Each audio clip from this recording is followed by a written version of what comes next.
Bu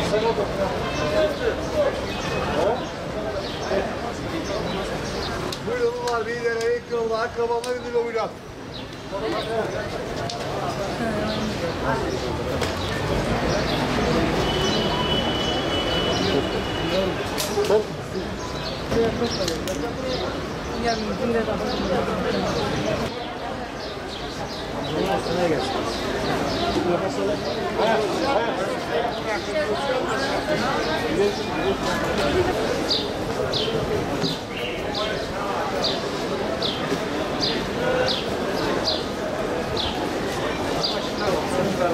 Batsın. Buradan sürersin buraya.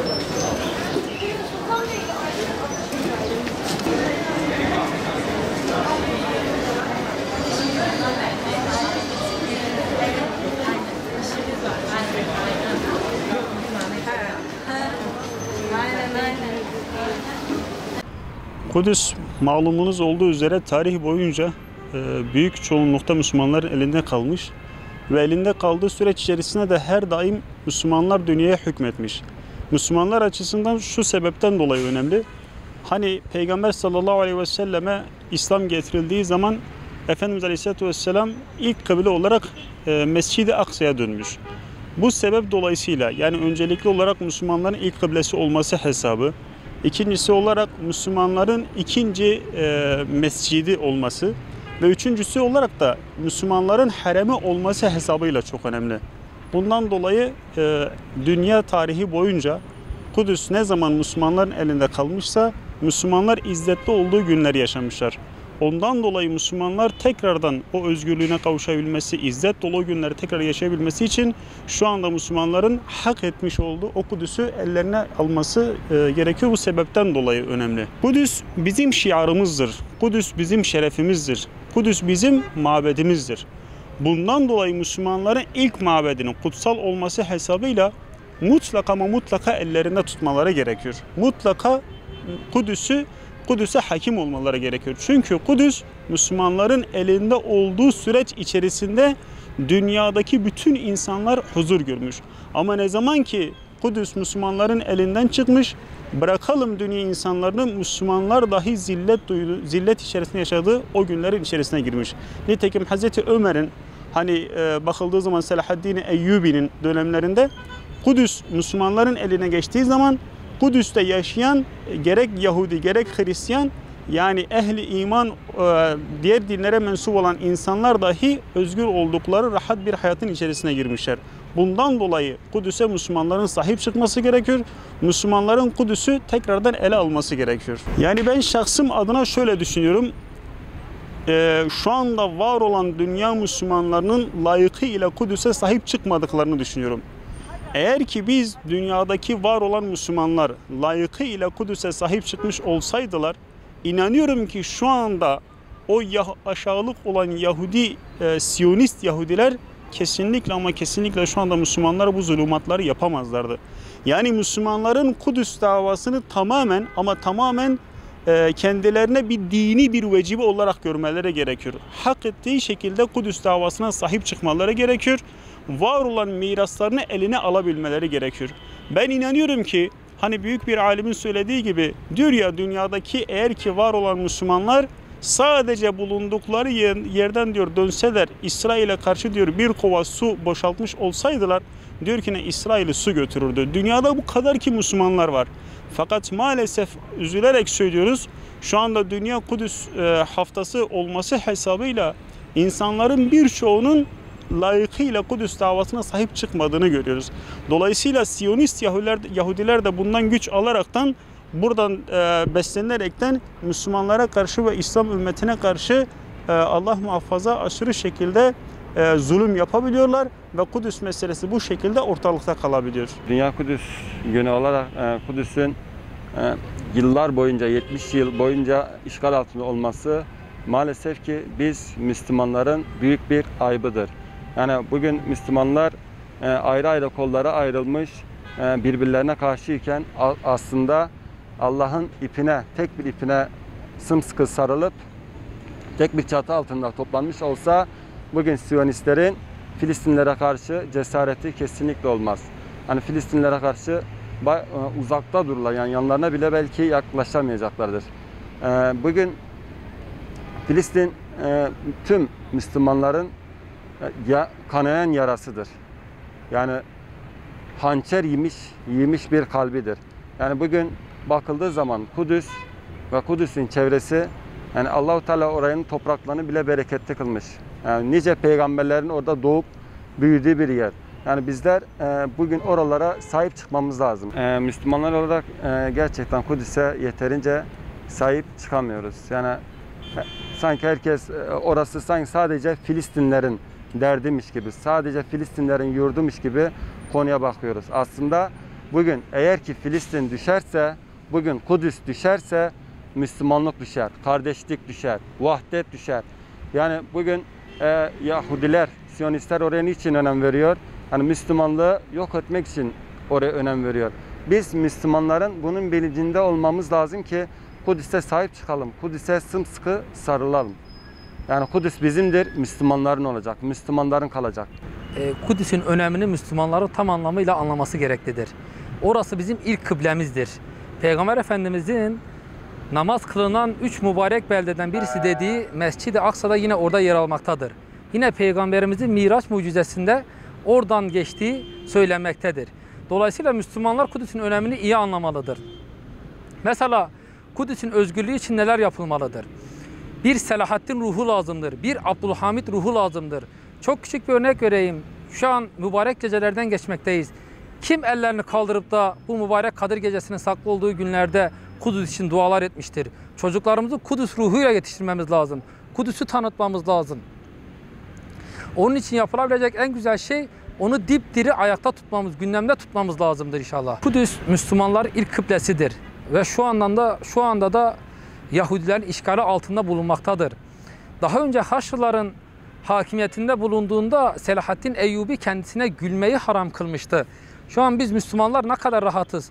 Orada şu an kardeşlerimiz şehit edilmekte, ambargolar uygulanmakta. Biz bunlara ne kadar duyarlıyız, ne kadar gündem yapabiliyoruz.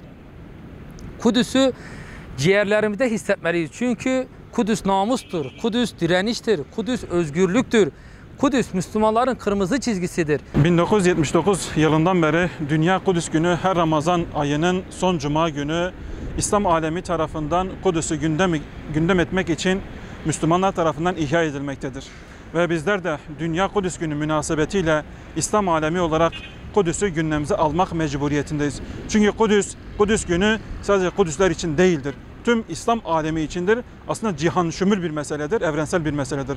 Ve bundan dolayı Müslümanlar ve mustazaflar olarak bu Dünya Kudüs Günü'nde zalimlere, müstekbirlere ve siyonistlere karşı bizim direniş ve baş kaldırı günümüzdür. Ve bizler bu günü, Dünya Kudüs Günü'nün son cumasını, Ramazan'ın son cumasını kendi gündemimize alırsak, bütün ailemizle beraber gündem yaparsak, İslam ümmeti olarak gündem yaparsak, birliğimizi, beraberliğimizi sağlarsak o zaman zalimlerin, siyonistlerin ne kadar güçsüz, ne kadar zayıf olduklarını göreceğiz. Onların güçlü olması bizim zayıflığımızdan dolayıdır. Çünkü onlar her zaman bizim dağınıklığımızdan faydalandılar.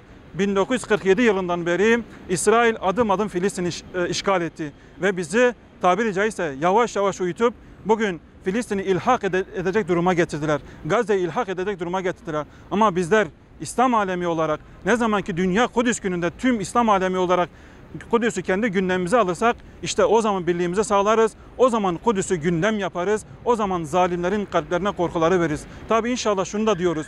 Biz birlik olduğumuz zaman yarın Kudüs'te, Mescid-i Aksa'da gün gelecek namaz kılma hayallerimiz vardır bizim. Ve bu hayallerimizi diri tutmak adına sadece İslam alemi olaraktan ziyade kendi evlerimizde çocuklarımıza dahi Kudüs sevgisini, Filistin aşkını aşılamamız gerekiyor. Onlara derdimizin Kudüs olduğunu, davamızın Kudüs olduğunu, Kudüs'ün bütün dualarımızda yer aldığını onlara belirtmemiz gerekiyor.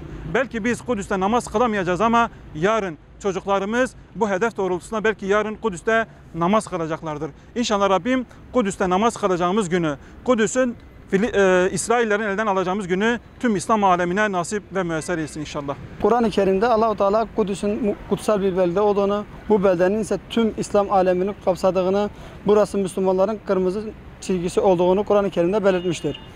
Şu an 70 yıldır süren İsrail'in, işgalci İsrail'in Müslümanların elinden aldığı Kudüs ve onun beldesindeki Gazze halkına yaptığı zulüm yıllardır sürmektedir. Ne zamanki Kudüs'e sahip çıkmayı bıraktık, ne zamanki Kudüs'ten uzaklaştık, ümmet olarak hiçbir zaman belimizi doğrultamadık. Ümmetin içine düştüğü bu gafletten uyandırabilmesi için İsrail'e karşı en azından bugünlerde, Dünya Kudüs gününde iyi bir tepki göstermemiz gerekiyor. Her yıl meydanlarda ve farklı noktalarda yapılan eylemler belki bugün yapılamıyor ama bizler evimizde, dualarımızda, camilerimizde, mescitlerimizde olmasak da dualarımızda Kudüs'ü unutmamamız gerekiyor. Yıllardır Müslümanlara karşı yaptıkları zulümün hesabını sorabilecek bir Selahaddin çıkmadığı için, ümmet olarak birleşemediğimiz için bugün Kudüs bize uzaktır. Kudüs'e ibadet, namaz dahi yapamıyoruz. Oradaki Müslümanlar oraya ibadete giderken işgalci İsrail'den izin alarak gidiyor. Yani Kudüs her zaman mahzun kalmıştır ve mahzunluğu devam ediyor. Biz ümmet olarak ne zamanki çizgimiz olan Allah'ın kutsal belde kıldığı yere sahip çıkmaya yönelirsek o zaman Kudüs özgürleşecektir. Eğer biz birleşirsek Kudüs de özgürleşecektir. Bizim birleşmemizle Kudüs daha güzel ve daha berrak günlere yetişecektir inşallah. Kudüs malumunuz Müslümanların izzeti, şerefi, namusudur. Kudüs deyince akla belki de ümmetin kırmızı çizgisi gelir. Dolayısıyla bu aynı zamanda ümmetin vahdeti için bir birlikteliktir, bir vahdettir diye düşünüyorum. En azından Kudüs'ün vesilesiyle Müslümanlar bir araya gelip bu vahdetliği sağlayabilirler. Dış mihraplar Ramazan demiyor, bayram seyran demiyor. Hatta şu anda insanların güncel olarak ölüm sayılarını saydığımız günlerde bile görüyorsunuz ki hala Libya'da, Filistin'de, Suriye'de ve diğer benzeri İslam beldelerinde kanlarımız oluk oluk akıyor. Bu şunu gösteriyor ki biz Müslümanlar bu denli sessiz kaldığımız sürece bunlar Kudüs'ü de alacaklar ve belki de Allah muhafaza Rabbim amellerini boşa çıkarsın. Belki de yarın bir gün bu topraklarda da onlar hakim olacaklar. Dolayısıyla biz Müslümanların yapacağı şu diye düşünüyorum.